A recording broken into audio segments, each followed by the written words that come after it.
Mengantisipasi kepadatan di lintasan penyeberangan Ketapang Gilimanuk, Kepolisian Resor Polres Jembrane memberlakukan sejumlah aturan pembatasan kendaraan berdasarkan surat keputusan bersama SKB.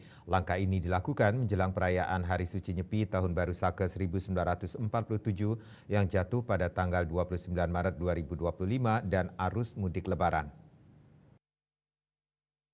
Jembrane AKBP Endang Tripurwanto mengatakan pembatasan kendaraan barang mulai diberlakukan Senin 24 Maret 2025 pukul 00 WITA hingga Selasa 8 April 2025 pukul 24 WITA. Kendaraan yang diizinkan melintasi Pelabuhan Ketapang dan Pelabuhan Gilimanuk diprioritaskan untuk sepeda motor, mobil penumpang, dan mobil bus. Sementara itu kendaraan barang golongan 5B, 6B, 7, 8, dan 9 akan dibatasi pengangkutannya.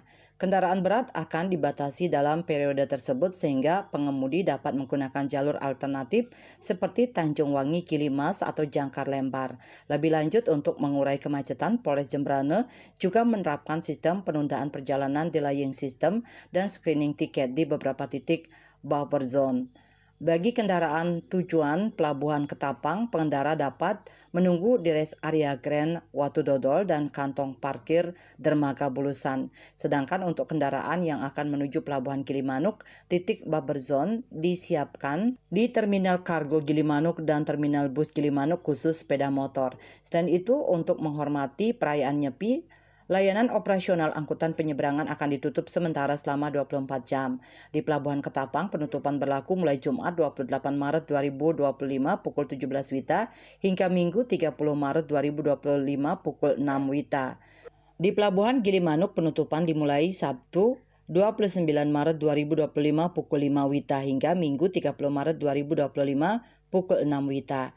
Pihaknya mengimbau kepada masyarakat dan pengguna jasa penyeberangan untuk mempersiapkan perjalanan dengan baik dan mengikuti aturan yang telah ditetapkan demi kelancaran dan keamanan bersama. SKB ini dikeluarkan Kementerian Perhubungan melalui Direktur Jenderal Perhubungan Darat, Direktur Jenderal Perhubungan Laut, Kepala Korps Lalu Lintas Polri, dan Direktur Jenderal Bina Marga Kementerian Pekerjaan Umum tentang pengaturan lalu lintas jalan serta penyeberangan selama masa arus mudik dan arus balik angkutan lebaran tahun 2025. Surya Dharma Bali Pos melaporkan.